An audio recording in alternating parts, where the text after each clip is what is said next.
Hello the internet, Darth Raiden here. Today I'll be showing my top 10 figures that I pretty much appreciate and enjoy having in my collection. These aren't exactly my favourites, but I'll be talking about the details and in general. I might like them for the character as it is and just in general to have. First up is the Joker Squad Sergeant Captain. I pretty much enjoy having this figure in my collection due to the fact that pretty much he looks like an ordinary guy and you bump in on the street. The realism of it, the hair and the beard, and just in general uniqueness of the Sergeant stripes and the Stormtrooper core. I'm pretty happy with this figure and happy to have the Joker Squad for a very good price. Yeah, luckily you got two of them. Next up is Darth Maul. I believe this is from a comic pack release. I don't think there's an individual one from my understanding unless you buy it online.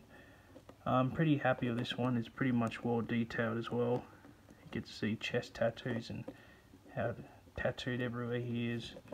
His dress, boots. Oh, pretty much happy to have him in my collection. Number 3, Starkiller. This one doesn't really look like him, but I'm pretty impressed about the clothing, material and the paint work. Appreciate having this in my collection. And the fact that Hasbro, you can remove the head and then take off the chest piece part. Cool feature Hasbro has. And I'm a huge fan of the Force Force Unleashed series. Number 4 is, again, Starkiller in his Sith outfit from the DLC. I'm pretty happy to have him in my collection as well. I got him in a lot of, I think it was 12 for only $100. And yeah, pretty cool to have him. Fortunately, didn't get to play the DLC because I didn't have Xbox Live. Next up is Dirge. As we all seen him in the Clone Wars series, he's pretty impressive to have. He looks a bit like the Resident Evil, whatchamacallit, Nemesis. And as you can see, the hands, and his other hands, he can pretty much respawn himself, especially in the cartoon series. And number 6, Darth Vader.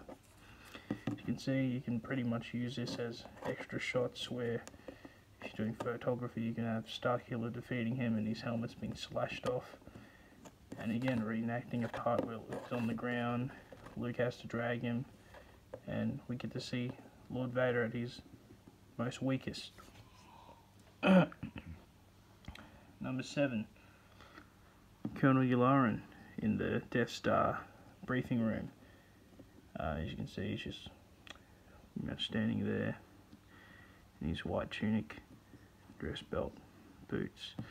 But the difference about this figure is his boots aren't as shiny as other paintwork such as Tarkin and all that.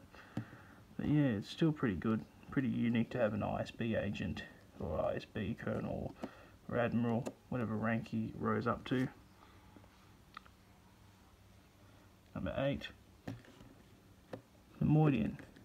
I appreciate this figure again due to the paintwork of his face here. As you can see, it looks pretty darn detailed for a 1999 figure. I'm happy to have in my collection. Good for backgrounds. I rather much prefer this one of the cartoonish Attack of the Clones version. Next up, number 9, Darth Malgus. Pretty cool figure, as I've only bought him for $13, but I was pretty darn happy. It was totally worth the price. He also comes with an awesome lightsaber hilt, which is in the box. Really can't be bothered pulling it out at the moment. See, he's detailed to the bone, even for the back, like a belt.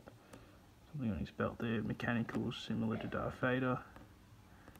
And yeah, pretty much you see prior Clone Wars, prior all these wars, Old Republic style, as he's pretty darn strong. Next up is Count Dooku. He doesn't really look that well detailed here, but happy to have Count Dooku bend his elbows and a cape. Just screams out that he's a badass. And yeah, pretty much that's my top 10 figures that I appreciate having in my collection. And yeah, this is Darth Raiden signing out.